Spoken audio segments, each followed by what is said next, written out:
अनिल बोला, हाँ पहले दिन तुम जब पूरी ड्रंक होकर मेरे घर आई थी तब मुझे कुछ समझ नहीं आ रहा था। मैं तुम्हें उस हालत में बाहर छोड़ भी नहीं सकता था, इसलिए मैंने सोचा क्यों ना मैं तुमसे मेरी बहन के रूप में मिलूं। मुझे लगा कि तुम्हें ड्रंक होने के कारण याद नहीं रहेगा, पर अगले दिन से तुमने जिद पकड़ ली कि तुम मेरी बहन से मिलना चाहती हो, इसलिए उस रात मैं तुमसे फिर से अनीता बनकर मिली। उस दिन मैंने जो भी कहा वो सब झूठ था, सिर्फ एक बात सच थी कि मैं क्रॉस ड्रेसर था। अनिल की सच्चाई जानकर सोनिया काफ़ी शौक थी पर खुश भी थी, क्योंकि अनिल ने आज उसे सच कहा। सोनिया बोली, तुम्हें दुखी होने की कोई ज़रूरत नहीं है अनुष्का, मैं तो खुश हूँ कि तुमने मुझे सच बता दिया, और उससे भी ज़्यादा खुश हूँ तुम्हारे झूठ की वजह से। ना उस दिन तुम मुझसे झूठ कहते और ना हम दोनों आज इतने खुश होते। सोनिया का हंसता चेहरा देख अनिल को भी सुकून मिल गया, आखिर झूठ का बोझ उतर जो गया था। पर अनिल की खुशी ज़्यादा देर तक नहीं रही।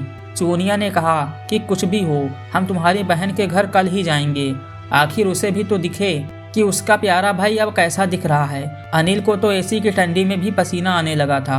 अनिल के मन में यही सवाल आने लगा कि मेरी बहन मुझे ऐसी भरी हुई औरत के रूप में देखकर क्या कहेगी, क्या मुझे वो अभी भी अपने भाई के रूप में एक्सेप्ट करेगी। सोनिया ने अनिल को शांत किया, कहा तुम अब कोई टेंशन मत लो, अब जो भी होना था हो चुका है, अब भागकर कोई फायदा नहीं है।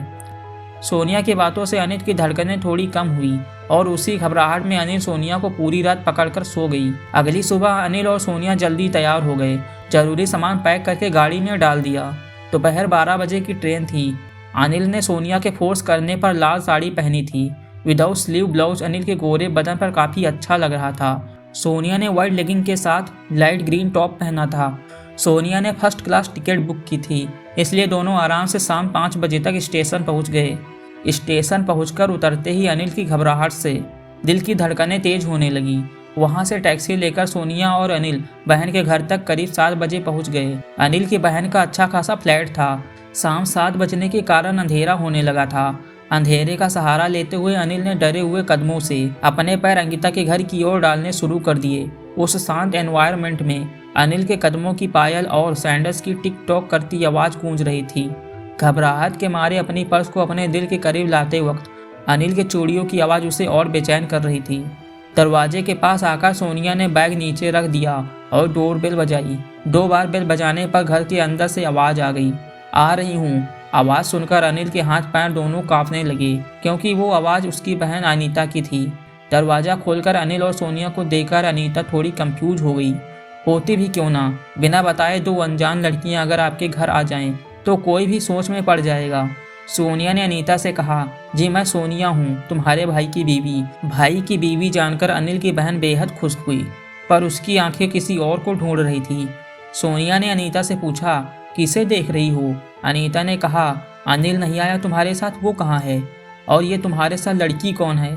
सोनिया ने बड़ी समझदारी से कहा कि ये मेरी सहेली है और इसका नाम अनुष्का है। अनिल ने एक अनजान बनकर अनीता से फीमेल वॉइस में नमस्ते किया।